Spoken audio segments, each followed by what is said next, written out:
In this video, I am going to show you how to watch live football on YouTube TV in HD.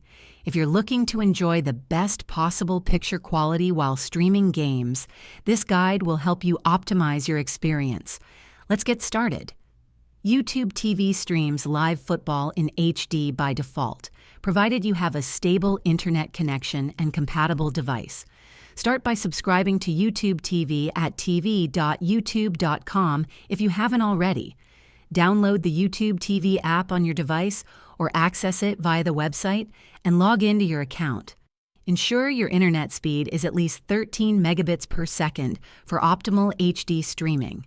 Once you're ready, browse the channel lineup to find the game you want to watch on networks like ESPN, Fox, CBS, or NBC.